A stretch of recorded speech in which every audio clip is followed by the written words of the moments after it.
You're listening to Retail Soundbites.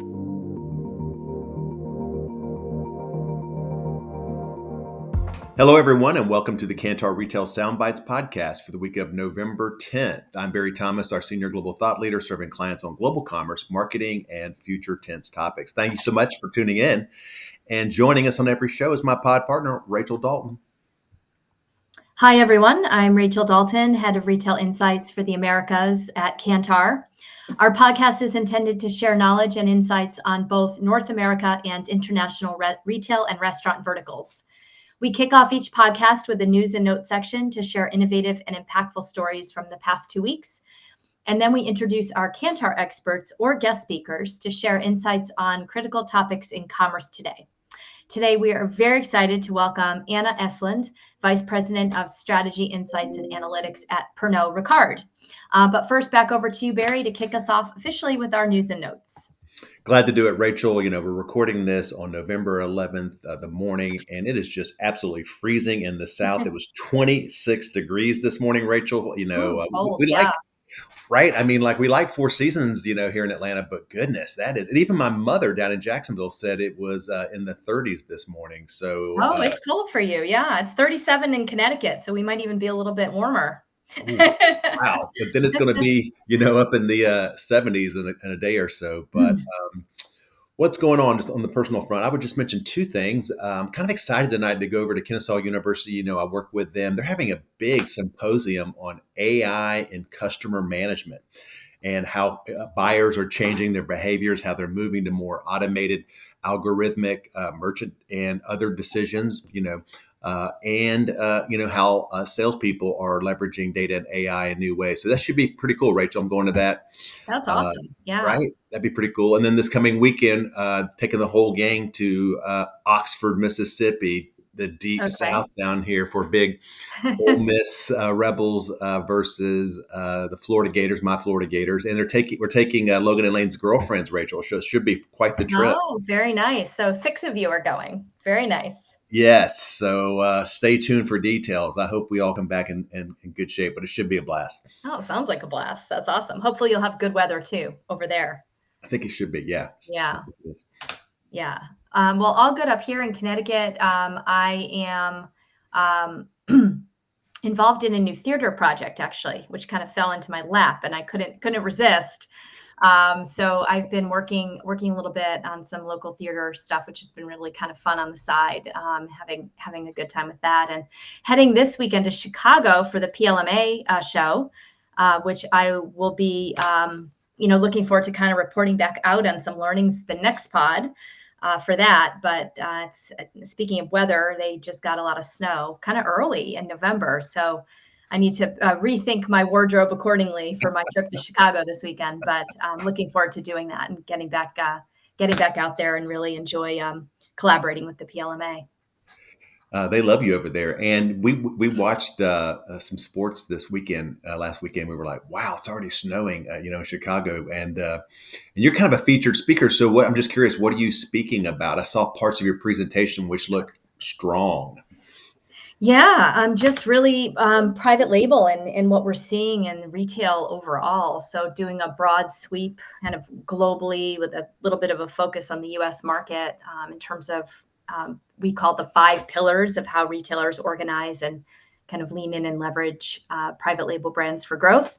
And so we have a ton of great examples that we're going to share. We have some really good shopper insights from our shopper team that we're going to share. So yeah, super, super hyped to deliver the talk.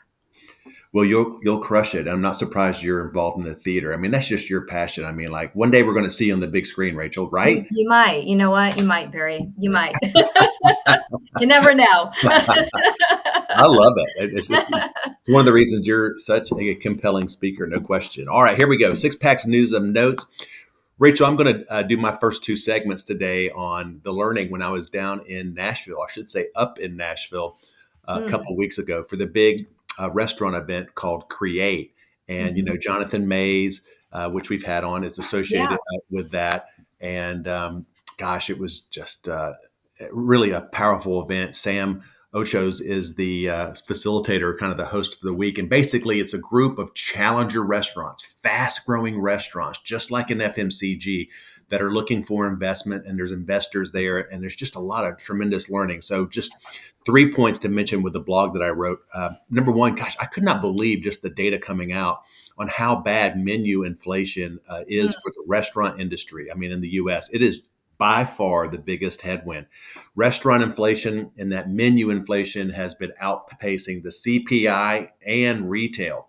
And, no surprise, consumers are pulling back, trading down, and they're splitting checks. And it's just, it's a really difficult environment for restaurants because of that. Secondly, the bigger context we just said is, there's a restaurant recession in the U.S. And Technomic was there and did a really good job showing that approximately half of publicly traded restaurant chains over the past 2 years have had negative 2-year same-store sales, declines, which is just wow. It's a little different environment. And traffic softness is, it's broad based. It's not just one area. The entire industry is struggling. Then third, based on some Technomic data, craveable food, Rachel, you'd appreciate that, still leads the way. So if you said, well, what are the top guest drivers to get these restaurants, attracting more consumers? It's number one, craveable items. 2, exciting products, obviously. 3 is the loyalty program. That's just become table stakes for restaurants.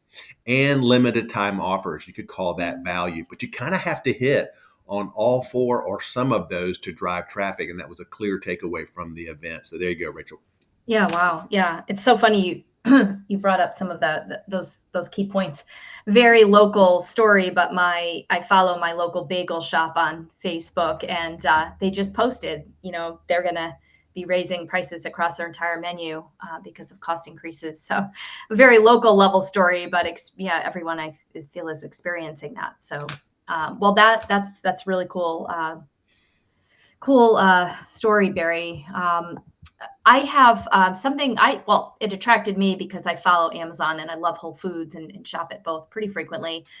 And this was out of Grocery Dive. And I had seen some news, I believe, on this a few months back, or at least that they were looking at this.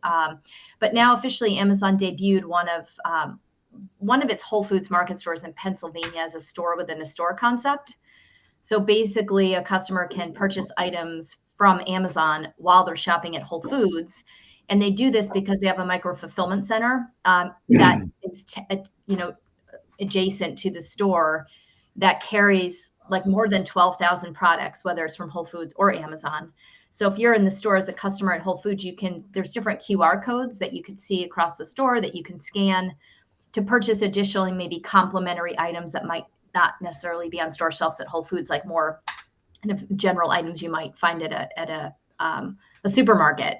So the code basically will bring you as a customer to, there's like a specific area on the customer app, on the Amazon app, to order products, and they're ready in like 10 minutes or less. And then you go to the Amazon counter in the Whole Foods store and you pick it up. So you can get all of your products in one shop. And they do this, of course, online. So if you're a customer online shopping Whole Foods, you could still check out with one cart, with items that include Whole Foods items and Amazon items. So it's all about Amazon's, strategy of bringing together their grocery banners in a much more, tightly knit way and making it more convenient for customers. I saw this story, Rachel. I posted the video on LinkedIn, and it was certainly getting a lot of views. Would you say it's probably one of the best integrations for them, bringing in that Amazon ecosystem with Whole Foods, drive the basket higher, et cetera, because you can now, get your processed foods, but only through the QR code and that little micro fulfillment area. What do you think? I mean, is that something we'll see more of?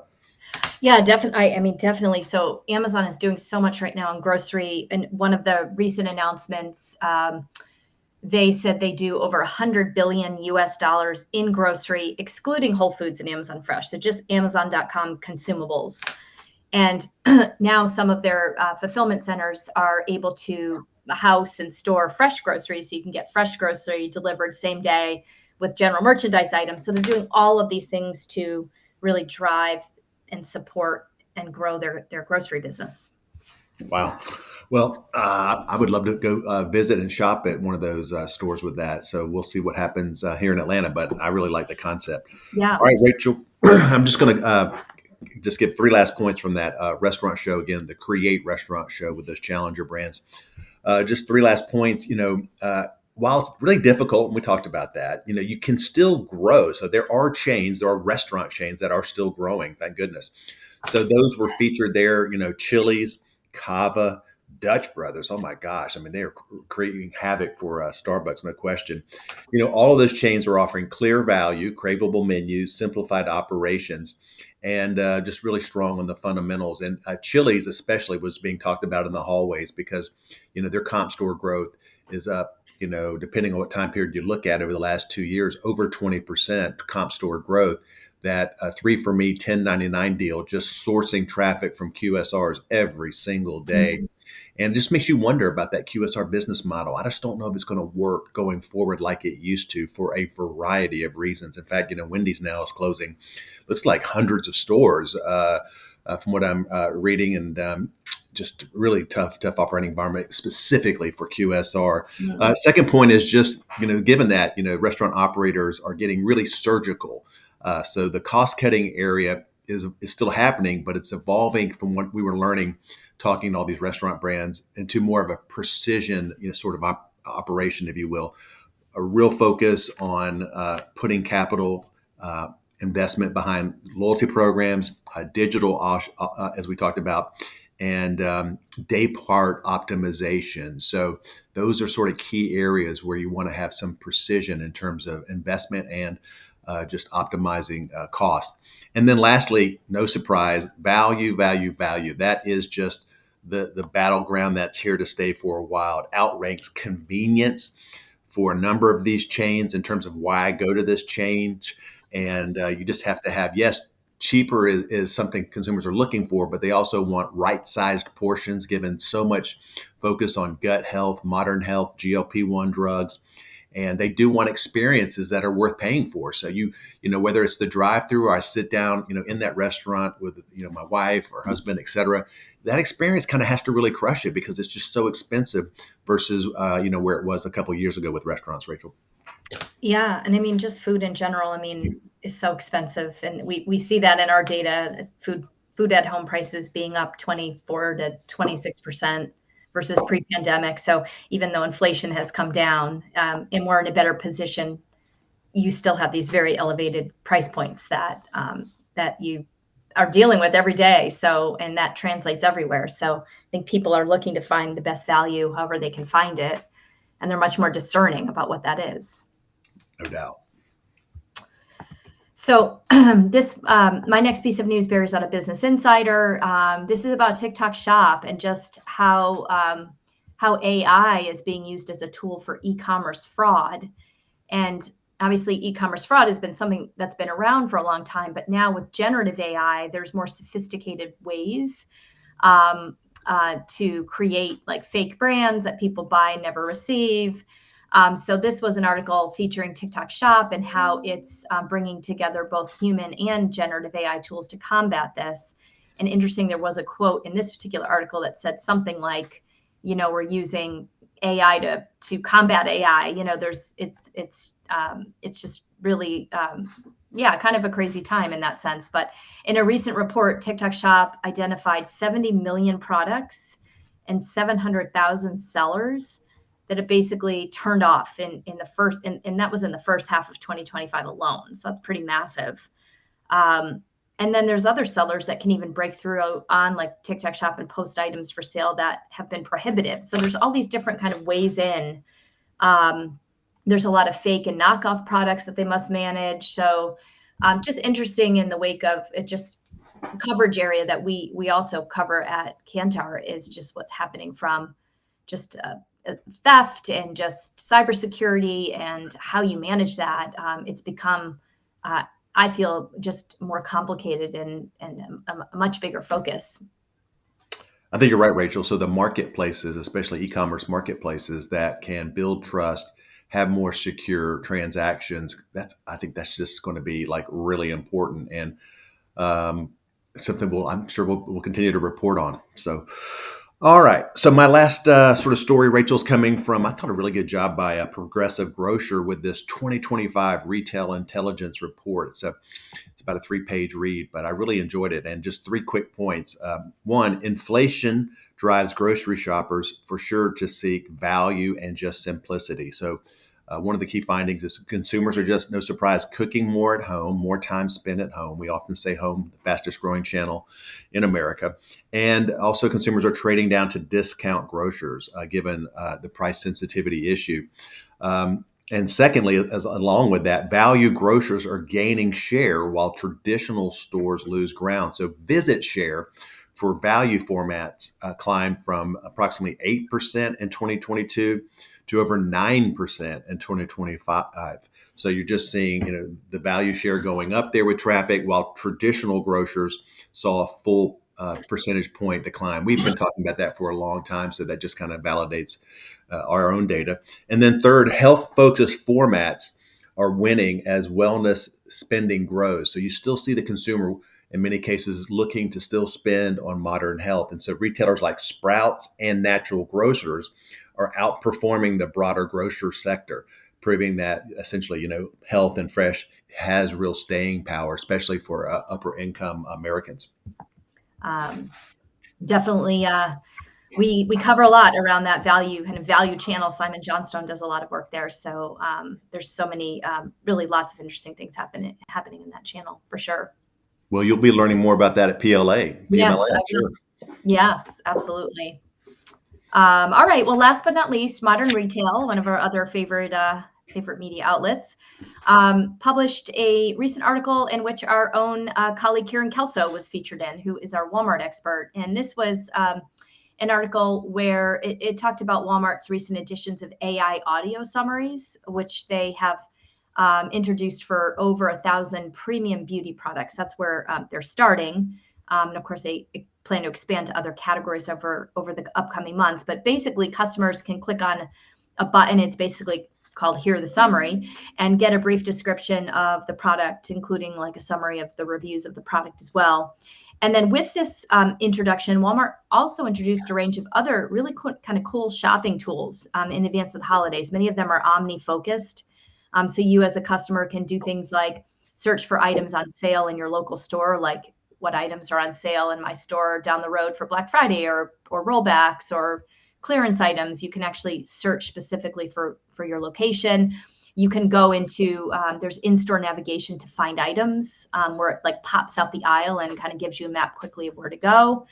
And there's, when you do holiday wish lists as a customer, you can create those. And then when you go to the store, they can sort your wish list by aisle, so you can more easily find your products. So there's a lot of just unique tools that Walmart is offering on their app, really trying to bring kind of that closer connection between the physical and store. And Karen talked about, she pointed to the fact that Walmart's invested a lot in how AI can help behind the scenes for customers. And this is just, an example of Walmart promoting just more fun customer facing use cases to get the attention of shoppers and also investors. So that was cool. And it was great to see Karen featured in the article as well.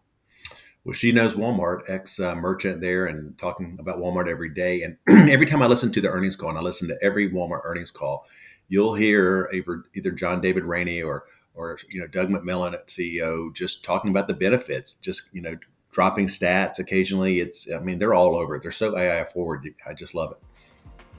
All right, everyone. Well, I am super excited to welcome our guest today to our podcast. We have Anna Estlund. Anna is a Vice President of Strategy Insights Analytics at Pernod Ricard, one of the largest global spirit and wine companies. Anna works on brands such as Jameson, Absolute, The Glenlivet, Screwball, and Mum. Anna leads a marketing team that puts consumer and shopper understanding at the heart of the business to drive growth now and in the future. Anna has more than 15 years of experience in marketing, strategy, and insights. And before Pernod Ricard, she was a leader at Nestle, General Mills, and the NBA's Minnesota Timberwolves.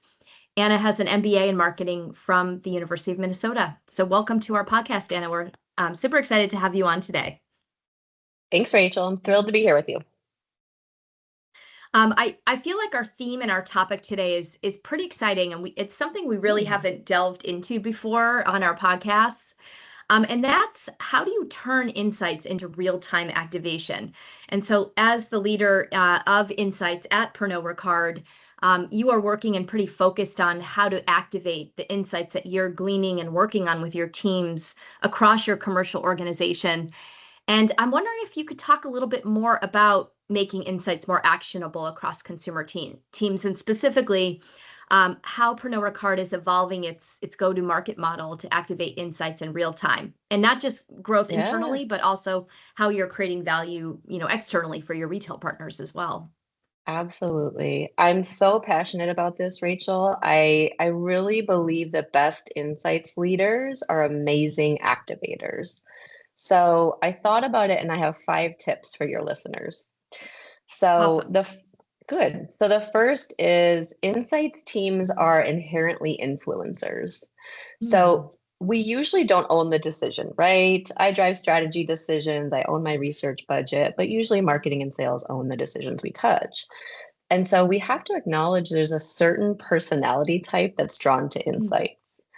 We love the psychology of human behavior. We love to play around in the data. And so we may not be as motivated by driving business decisions as maybe a brand marketer would be. So as a leader, I really think about some of those motivations and where insights people will naturally spend their time unless nudged a bit. And I've been a marketer, I've led media teams, so I personally am motivated by both. So my first tip really in this space is spend more time on influence and less on insights. Very Which is interesting. a bit provocative, right? But it's really like thinking about it more on the first and the last step of what we do in insights. It's what's really the business question I'm trying to influence and how am I going to do it at the end? And push yourself to spend a little bit less time on like that data gathering and analysis in the middle. So then that brings me to the second one, which is then, okay, how do you influence? And here I would say find your activation apertures and allies. So in your aperture, right, it's the business decision you're trying to impact and deeply know it. Like, when is it happening? Work backwards from that decision for your work. So a few shopper examples here would be, okay, at a high level, right? Like, what's my budget for my big brands at the point of purchase versus pre-point of purchase, like media? And even right, for in my world, it's okay, well, how much are you spending on retail versus things like bars and restaurants? When are those strategic like budget shapes set, right? Like, how do I bundle my channel and touch point learnings to help influence those decisions? Another example would be program calendar. So at Pernod, we've got a great, big, beautiful portfolio, but we need focus for the field essentially. So our shopper marketing team leads one master calendar across the board in all of our brands to say, here's the big times in which we'll play and what the priorities are for big bets, like whatever, St. Patrick's Day, Cinco de Mayo, holiday. So similarly, like, how do we bundle the learnings we have to influence that? And we've done, proactive shopper workshops to do that and ultimately drive focus for the field and for our retail partners. So in those examples, like, you really got to think about what you're trying to influence and have a game plan to do it. Your allies piece of this is who owns the business decision and who are you, who influences it. So where's the formal and informal power? And again, we're kind of like the informal power. So find your people that believe what you believe, could help activate with you, even if they're not the decision maker ultimately. So in budgets, maybe brand owns the decision and I'm working with finance to help think about the portfolio shape. Or in that shopper calendar, right? Like, shopper marketing might be my decision maker and my ally. And actually together we need to help show brand why focus really matters and why we need to prioritize, So that would be the allies piece. The third tip I have for you is influence internally to influence externally, which is like of course, but you have to do it with intention.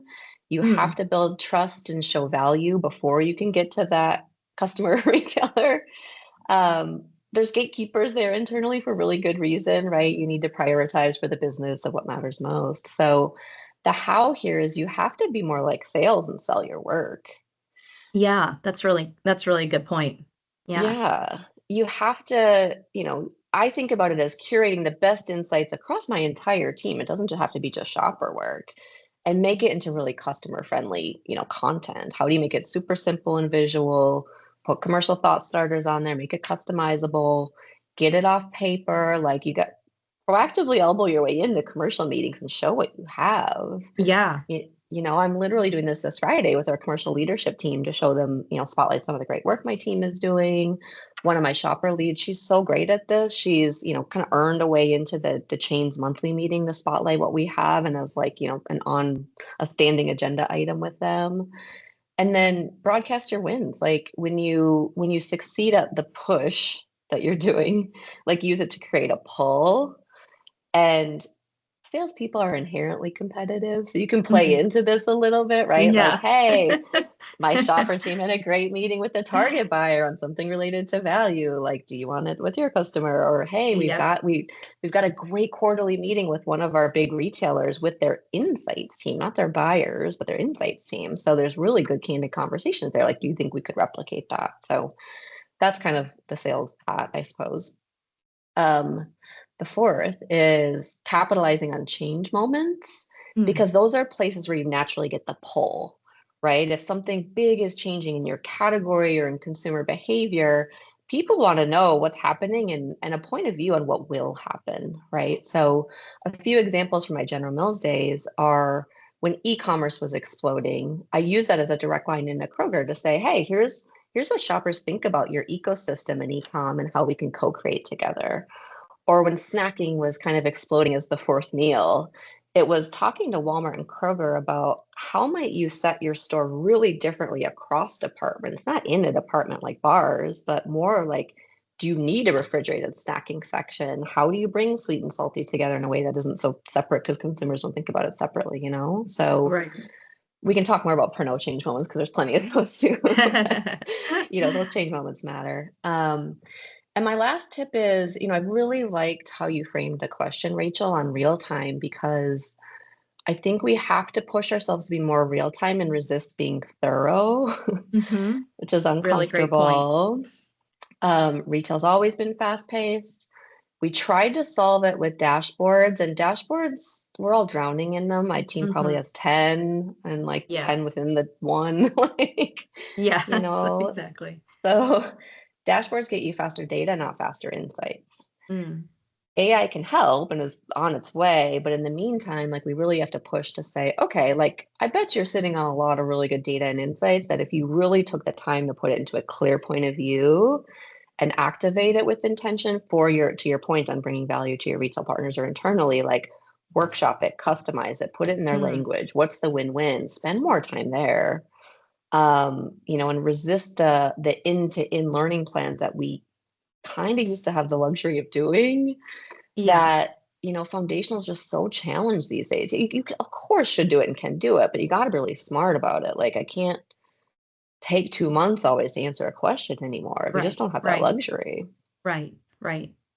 Yeah, those are my 5 tips. I love those 5 tips. And I even think about that. Those tips are really applicable even beyond activating insights. Like it's a great tips to use to influence across many different aspects of planning across organizations, I think. So really, really great. I really love those. And I liked your point too about, you need to move quickly. Sometimes you can't be perfect, but you have a great insight and you want to be able to disseminate that. And how do you do that quickly, kind of in that 80-20 rule. And you've unpacked a lot there, Anna. So really, really great. And I think it's helpful for the audience as well to hear your point of view. I wanted to switch a little bit into just the topic of your specific categories, because there's been a big theme, in the BevAlc world is the blurring of alcohol and non-alcohol. We're seeing greater crossover in general, even from low ABV innovations to mocktail culture and even more beyond that. And just wonder, how do you view this blurring of boundaries? Do you see it as a challenge? Do you see it as an opportunity? Maybe both for growth. Would love your thoughts on that. Yeah, I'll cheat and say both, but I'll unpack it. So the opportunity is what I said, right? Like these change moments are a huge opportunity for insights, thought leadership, which is a great seat for us to be in, right? At a company level, there's also an opportunity usually for category and brand expansion, right? Like you can bring in new users, new occasions, and ultimately grow the business versus where your core is. So I could paint a picture of three big blurring activities happening within AlcBev in the 5 years I've been in it. So the first, especially when I first came in, was around canned cocktails. So when I started, there were really three major alcohol categories: beer, wine, and spirits. Mm-hmm. Canned cocktails started as hard seltzers, and now canned cocktails, like we call it RTD, has emerged as this fourth major category. And it's a huge opportunity for us. It's a big part of our Absolute Malibu business. It's a sustained growth driver in alcohol. Like, alcohol industry is challenged at the moment, and it's one of the very clear growth spots. And so we have invested in there, and obviously an opportunity for us. The second you touched on is, and that's low elk, inherently kind of. The second you touched on is non-elk. So I tend to talk about this a bit as zero elk because it gets you a bit closer to a lot of the offerings are trying to replicate an alcohol experience. So think like zero elk beer. Today, non-elk or zero elk is less than 1% of alcohol sales. Does not mean it doesn't matter. It's growing rapidly. RTD would have started like that, 5-10 years ago. And look where it is today, probably like 12% share of alcohol. So, you got to get ahead of it and figure out what the strategy is, right? So non-elk is dominated by beer. Like 90% of the elk, non-elk share is beer. And they've had years to get it right. The taste, the value proposition, like we've come a long way from O'Doul's like back in the 90s. Yeah. The taste on Athletic or, so good. So that's an inherent challenge for the categories I play in. But, you touched on this too. The opportunity is consumers really do love mocktails. And so there's the fun aspect, there's the good taste aspect of it, there's kind of the fun and flavor of a cocktail, without the alcohol. So there's definitely opportunity for us to think about what that looks like. We see a lot of what's called zebra striping behavior. So essentially this is a consumer mindset where people are kind of toggling back and forth between alcohol and non-alc. So it doesn't mean you might not drink in an occasion, but if you're at a bar and you're, thinking about driving home or you're going to be out late or whatever, like, okay, I'm going to have a cocktail, then I'm going to have a mocktail, and I'm going to, kind of go back and forth. So there's really interesting consumer behavior happening there that non-alc can play in. The third change that is so fascinating to me is THC Bev. Yeah. So we've all seen, kind of the cannabis legalization swell in the US and how that's really state by state. So with that has come this ability for almost half the states to sell THC beverages, mostly canned, increasingly in bottles, in pretty mainstream channels and not dispensaries. So like Minnesota, where I'm from, is legal there. And it's wild. Like you would see a whole in cap, whole sections at a Total Wine. You would see THC beverages on like a high-end bar menu in Minneapolis. You would see it breweries in this space, like, as a core offering of what they're pouring. So that has exploded in the last probably 2 years. So that one is far more of a challenge for us. It's not a space we play in.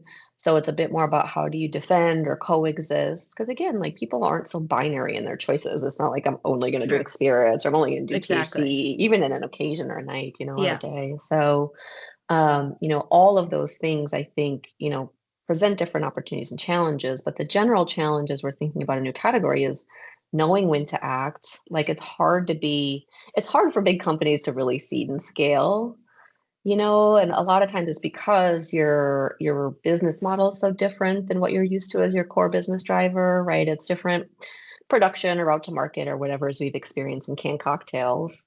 So that can be a challenge. And then the other one for us as a big portfolio is we probably have like 50 brands in the US. We have 10 we focus on meaningfully. We play across 3 categories in spirits and champagne and RTD. So like, can we actually meaningfully play in a new category? Can we get the field to focus on it? Those are really big questions. And I think why you see a trend of bigger CPG kind of thinking about selling or splitting, whether it's, Kraft Heinz or Keurig Dr. Pepper or whatever. Like, it's really, I don't know if scale is the answer in a customization world. Yeah. So that's like Yeah. a balance to wrestle with as a big company. Yeah. Very interesting. Mm. Anna, in the time frame we're in today, we see this rise of modern health, which Barry talks about that concept a lot, and the GLP-1 impact as well, which is part of modern health as a theme. And I'm wondering, with health conscious consumers, more GLP-1 adoption, this is all reshaping consumption habits. How is this growing modern health movement influencing your portfolio strategy, your innovation pipeline, your marketing tone, all of the things that you're working on a day-to-day basis? Yeah. I like how you call it modern health, because wellness is a long-term thing, right? Like 15 years ago at General Mills, we were talking about millennials and organic and plant-based and yoga culture. Yes. It ain't new. And then many of those millennials raised Gen Z kids with that mindset, right? So it's kind of, it's evolving. It's, the options have changed. I don't know if the mindset has changed so much. Where in the US, we're always going to balance taste, health, and convenience in our food and bev choices. So I think it's why you see, Olipop and Poppy. They're winning on taste and health, not just health. We all know the Olipop like rebrand story, I'll give you a different example. So Buzz Balls is a very fast growing, successful brand in elk bev. It has nothing to do with health. Taste and convenience. It's, these little disruptive packages of like, strawberry Rita, kind of neon fun flavors, affordable price point, like good sweet taste. And so you can win, right, in many different ways in that triangle trifecta. You just have to be really clear on what you stand for. So all that said, of course, wellness is impacting us. I would say moderation is the biggest theme here. And that's, kind of what I talked about in zebra striping. It's either people are choosing to drink less in an occasion or even less occasions. Like we hear from consumers like, hey, I'm, going to drink more, not drink more, but I'm going to kind of think about drinking on the weekend and less during the week. So I can focus on the work week or the school week or whatever. Right. And there's so many reasons for that for an individual. It could be physical health, mental health. I'm on GLP-1 to your point, and it doesn't, sound good or taste good, or I don't want to be hungover the next day. I want to be productive. I want to be in control. Like, we've heard all of the reasons. It depends on the person. And then the alternatives have just broadened so much, right? Like you've got really good tasting, healthy options in soda or water, juice, whatever, coffee. So it's kind of a double hit happening to us. So how are we thinking about it? What I'm proud of is this is a place in the space that Insights really got ahead of the business. So my innovation insights team, like 3 years ago, was doing really good work on, we called it conscious consumption at the time. Consumer deep dive, business analysis, all the good things. We refreshed that point of view last year. And again, like it wasn't new research, just refresh the point of view. And we continue to look at topics within this, like we're doing GLP-1 investigation with Kantar, to make sure that we understand what's going on. But we've been a thought leader here. So from a portfolio strategy standpoint, very much canned cocktails or RTD are a big piece of it, right? It's inherently low alc, like I said, it's like 5 to 10%, which is kind of in that beer space, and a big reason why we decided to play there and get ahead of consumer needs. The other really interesting way in for us that we do is cocktail strategy. So if you think about in alcohol, the days are getting longer and the nights are getting shorter. Meaning there's more day drinking happening, like brunch is a big occasion. Clubbing is kind of on its way out, right? So, and in those brunch or daytime moments, like you actually do want something a bit more light and refreshing, right? So spritzes are a big good fit for that. So spritzes are usually like a sparkling wine, a sparkling water, and an aperitif for a liqueur. And so we've got great brands like Mum Champagne or Mum Napa or Lillet, which is an aperitif that really play in this space and help us think about activating low ABV or the different occasions in a different way. For non-alc, like we definitely have options there in markets where non-alc is a bigger share. So I mentioned it's less than 1% share here in the US. it's a bigger share in Europe. So in UK, you would see it bigger than that. So, we've let out more in other markets, and are definitely keeping a close eye and learning and watching and assessing that space constantly. But we would have like a 0.0 Beefeater, gin in the UK that's doing well. So, at a global company level, we're definitely playing there and thinking about what it means for the US. Yeah, very interesting.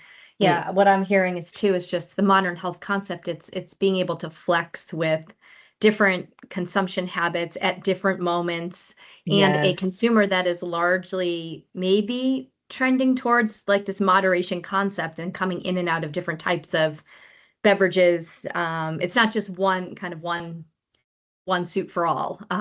So yeah, interesting. Spot on.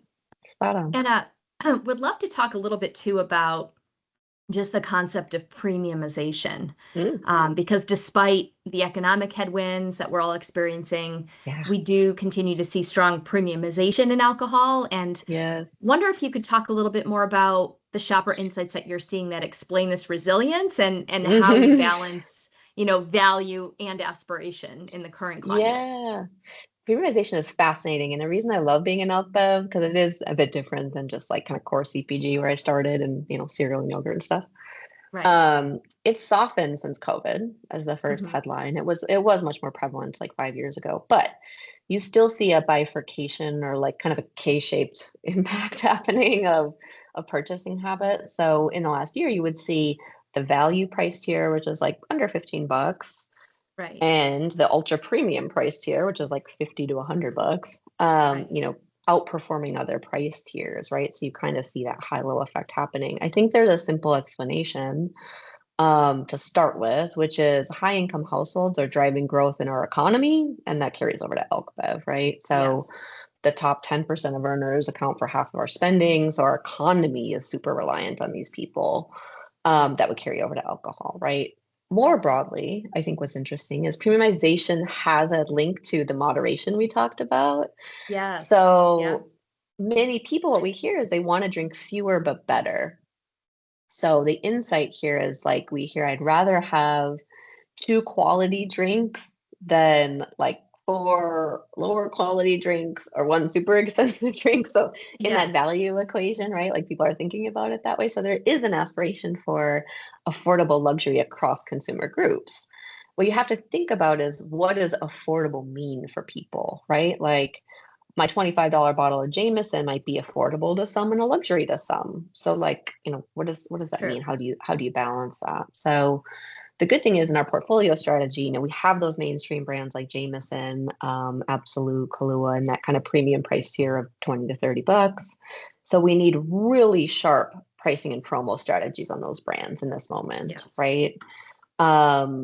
Especially because most of the shoppers there are middle income and kind of feeling the wallet squeeze, et cetera. On the other end, we have prestige brands like Perrier Jouet Champagne or Royal Salute Scotch that are just a super different business model. It's high touch, it's geo-targeted, it's different account strategy, it's super experiential, right? And so like you can play differently in those spaces and have to adjust in a different way and think about who your ultimate target is, The last thing I would say is regardless of the price tier you play in, you have to be in this moment so sharp on your positioning, especially as the options have exploded. So examples where I cringe a bit is there's so many spirits brands that talk about smooth. And that's kind of like a shorthand in spirits for good taste, but like everybody talks about that. Or there's so many alcohol brands that show like having fun at a crowded bar. Like, great, that's a category truth of brings people together for connection. Like, what moment do you own? What cocktail do you own? What feeling do you own? And I like Kahlua is a brand we have that just does such a good job at this. We own the espresso martini. We're super clear about winning in the holiday season. We partner with celebs like Selma Hayek or Cardi B or brands like Dunkin'. Like we own this playful, indulgent space and tone of voice. And like all of that makes it worth it to people, like you really have to be crystal clear on your positioning, regardless of, the income tier you're appealing to or, that you're thinking about for your target. So those are things that we're thinking through across our brands. Yeah, that's spot on. That's fantastic. Really being Mm. very specific and finding that real true point of difference where you can Yeah. stand for that moment or the moment that matters Yeah. that directly links back to your brand. Yes. Wanted to just um, close up our conversation on the topic of just the future of on and off premise convergence, Mm. because this is another area where, we see the line between on-premise and off-premise experiences blurring. You have e-com, you have, Yeah. delivery, experiential retail, which you touched upon a little bit. Yeah. How do you see channel strategy evolving for Pernod Ricard this year and kind of going into next and beyond? Yeah. I love this question. It's like your blurry category question, right? There's just so many Yes, things evolving. everything is integrating and merging and converging Yes, exactly. in this omni-channel world. Yes. Exactly. So in alcohol, we think about like the first cut is, are you on or off premise? Are you like thinking restaurants? Are Mhm. you thinking retail? But there's so many in between. So an example would be Screwball, which is our peanut butter whiskey. We had a golf program this summer. And so that's a really natural fit for like a Top Golf or a Swingers, which is same concept and big in New York City, like kind of experience based, right? So we think about different types of activation in places like that may be a sports bar. Or e-commerce is an interesting one because we tend to bundle all e-com together, but click and collect and same day delivery is really different behavior from a shopper standpoint. It's different needs, right? Like you're Yes. likely stocking up or like a last minute fill in. So Right. we've seen like crowd pleasing categories like a tequila or a beer be more likely to be that like same day delivery. And so that can impact, how we activate and how we think about it. We're fortunate on a few brands to own our own channels in like Hmm. distilleries or wineries. Yeah. Not only a few. So like Rabbit Hole in Kentucky or Mum Napa in Cali. Those are just such great places to learn from your consumers or test out like, small batch limited edition things or engage with like people that are really engaged in your category and learn from them. So, and think about how you might scale that into something more nationally. So at a high level, what I would say is, we've really been thinking about our route to market strategy as Pernod to better fit, some of these channel dynamics you talked about. So we actually have 3 now route to market strategies, which is new as of this year. We've got our mainline portfolio, which is our big brands like Jameson, kind of national broad distribution. We have RTD, which is our canned cocktails, which is really kind of a beer game. Like you want to be in the Yes. cooler. You've got multi-pack strategies to think about. Things like C-store are so important, right? Right. So it is a different route to market. And so we've been intentional with that.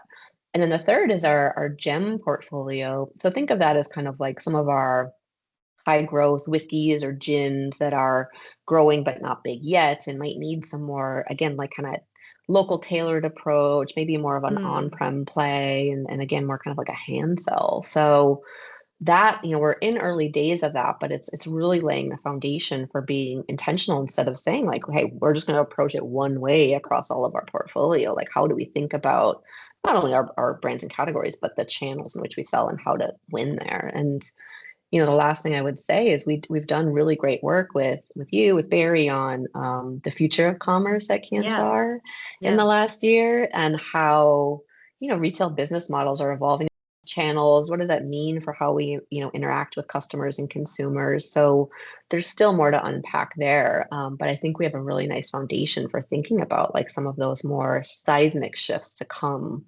Even beyond what we're experiencing today. It's a Yes. lot. Yes. Yeah, it's a lot. It's a Well, lot. wow, Anna, this has been such a great conversation. Anything else you want to leave the audience with before we close? No, I think I'll just end where I started, I guess, which is just, I think, the activation path is one that, you really have to be intentional with how you do it. And so that's, would be just my encouragement to think about the time there, and kind of the plan of attack there and really making your insights sing and land. Yes. Yeah, exactly. Well, this has been a fantastic conversation. Thank you so much, Thank you so Anna, much, for Rachel, being for your here. I time. hope you come back because I Oh, loved our anytime. chat. So Anytime. thank you for being here. Thanks for having me. All right, Barry. Well, we have our top 5 takeaways from my conversation with Anna, which was awesome. And the first is really just the theme of the conversation was about turning insights into real-time activation. And we spent a lot of time talking about that. Anna shared a variety of tips on how to do this. A few of those were things like capitalizing on change moments, influencing internally to influence externally, and pushing for real-time action with insights, even if you're not kind of at that perfect place. And she stressed the importance of being intentional and strategic. Number 2, we talked a little bit about her category. So in the blurring of alcohol and non-alcohol categories, which is a huge trend in the industry. And Anna discussed the growing crossover between alcoholic and non-alcoholic beverages, including innovations like canned cocktails, low and no alcohol options, and even THC beverages. We talked about how these trends present both opportunities, whether that's category and brand expansion or new occasions, but also challenges like, knowing when and how to act and where to focus resources. So that was a piece of our conversation. And number 3, we talked about modern health and changing consumption habits. So Anna spoke about moderation as being the key theme in sort of this modern health world. Consumers are drinking less, or maybe they're choosing lower alcohol options. The industry is responding with innovation in both product and marketing strategy. Insights teams at Pernod Ricard have proactively studied these trends, refreshing their approach to conscious consumption and adapting portfolio strategies accordingly. Number 4, Anna talked about premiumization, yet, there's also economic headwinds. So premiumization remains strong in the alcohol category, but there's also sort of a bifurcation happening in purchasing, which she talked about. She also talked about consumers increasingly, prefer fewer but better drinks, which kind of ties into what we've been covering, zebra striping, where I'm going to have the alcoholic drink and then I also want a non-alcoholic drink. But with all of that, seeking and finding affordable luxury is pretty important. And so they're really getting sharp over there with her company on pricing, promotion, and across really all the commerce channels. Number 5 was really around omni-channel and channel strategy evolution that's happening over there. They're seeing the line between basically on-premise, that's bars and restaurants, and off-premise retail is blurring.